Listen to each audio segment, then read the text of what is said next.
Welcome back to the Burger King game break here in Los Angeles, along with Chris, Howie, Terry, yours truly, James Brown.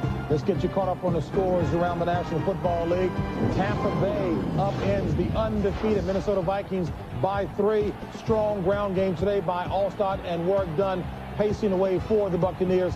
Vikings fall to 7-1 as we move along. Over 240 yards rushing by Tampa Bay. Giants 14. Redskins right now 21-14. That game just late, 2 minutes and 51 seconds left in that game, JB. Atlanta Falcons staying right on the heels of San Francisco right now, 37-15.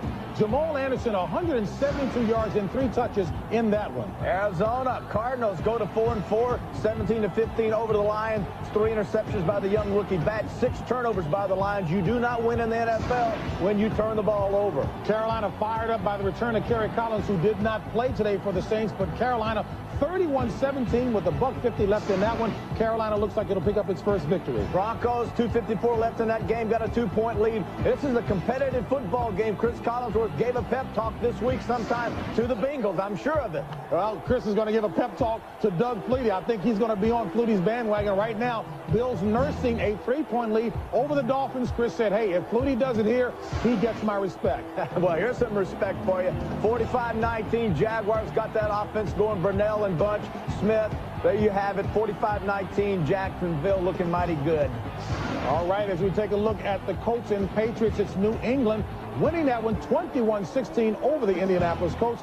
Patriots, of course, with that depleted wide receiving core, Terry Bradshaw, but still came away with the victory. Oilers 41, Steelers 31. As you can see, 2 minutes, just a little over 2 minutes left in this football game. A bad day for Cordell Stewart.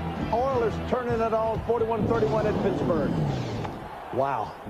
Chris, I tell you, anything that you want to pick, baby, and what a day indeed. What a day. And you cannot emphasize enough the importance of that Tampa Bay win as far as the entire NFC is concerned. Now we go into the Green Bay-San Francisco game, and everything is on the table. It began to look like Minnesota might run away with that division should Green Bay lose this one today. But now if the Packers can win this one, all of a sudden with the game remaining against Minnesota, they could still win that division. And as for San Francisco, now home field advantage throughout the playoffs back on the table for them. And the other intangible from Green Bay's standpoint is sure they want to win the game, but if in fact San Francisco does wrap up home field advantage, Green Bay knows they can travel to 3-Con Park and win there.